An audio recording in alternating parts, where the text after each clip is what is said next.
Well, the dishes are washed, most of them.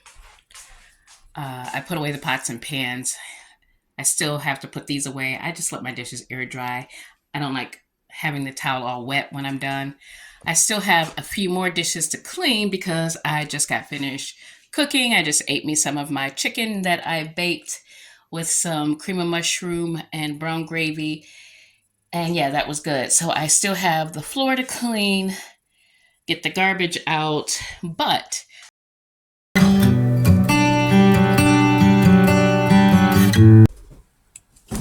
hey everybody. So I was thinking about insurance. Now, I know a lot of you know I work for a big insurance company, and you may not know. I work for a big insurance company, and I work in the department. It's a cancellation department, but they call it retention because basically what our job is when people call in wanting to surrender their policy, we try and let them know what their policies can do to keep them, to allow them to be able to keep and hold on to those policies. Because a lot of people understand and know the importance of having your policies, but economy is not the greatest right now, and people are trying to find ways to get big lumps of money or to just let go of some bills. But there are a number of people who call and they say they don't need insurance. Generally, it's a person whose spouse has passed. It's a person who's just gotten a divorce. They don't have any kids. They feel like I don't need insurance. Or they're young people who are done with college. They're just working every day and they feel like I don't need insurance.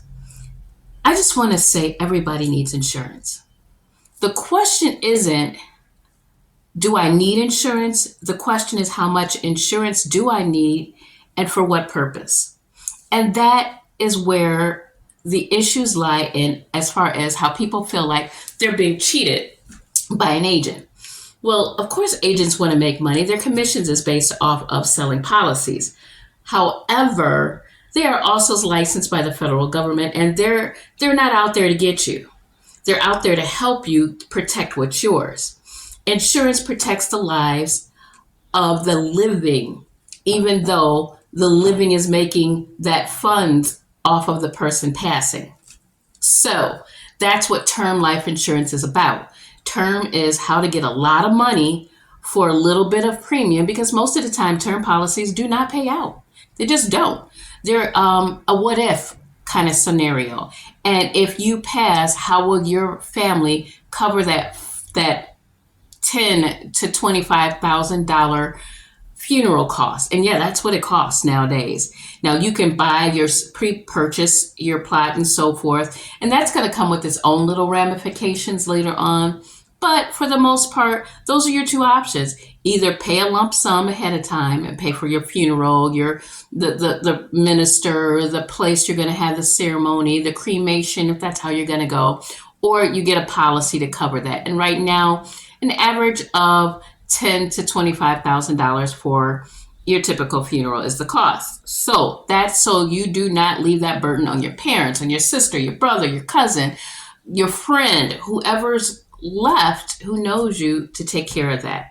Otherwise, of course, you can always end up in an incinerator by the government or whatever, for those people who have no family.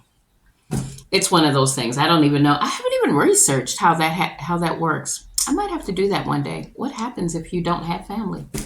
In any event, that's neither here or there. So you get policies for that.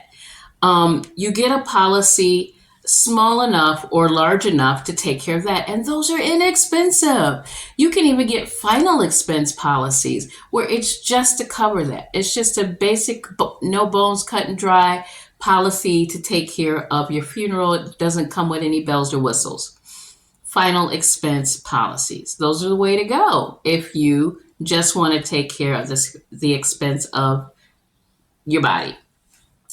Now, other reasons to get policies is if you're earning income and you're taking care of someone, your income is gone, that policy is to help care for them.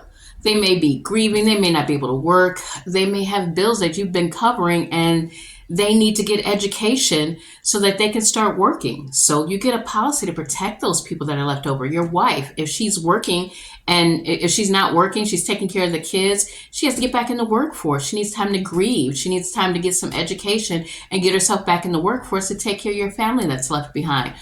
Either way, husband or wife, that's why you need those policies.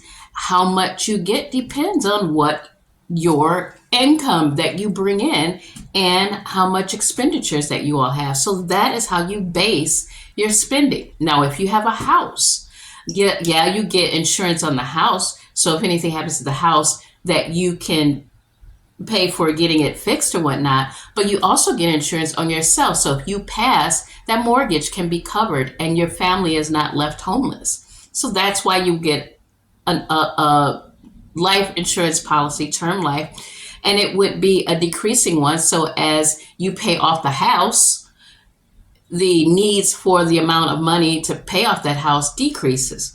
So you would get that kind of a policy based on the cost of the house. Then there is the future. You get policies on your children, so you get them a good head start later on in their future. They have $1 million baby policies where, you are paying on your policy for your child by the time from birth to the time that they're 18 and they're going to college. They got enough money to pay for their college. They've got enough money to pay for a house, a wedding, and keep that policy going into their future. And by the time they're 65, they've got $1 million to work with. Those policies exist. So those are reasons to get policies, reasons why you want to get a policy. Also letting you know the amount that can be covered. Now there's more details to it. Don't get me wrong. It's not like a cut and dry message. Everybody has certain needs. There are different riders on policies that can be utilized. There are policies that you can pay off, whole life ones, at a certain period of time, and they will continue to grow. As far as value, some people have businesses and they use these policies to leverage purchasing other products or buildings or whatever they need. There's so many options out there that can be utilized with insurance policies, and people need to know it. And that's what my job is. I educate people on these things, and feel free. My information's in the description box.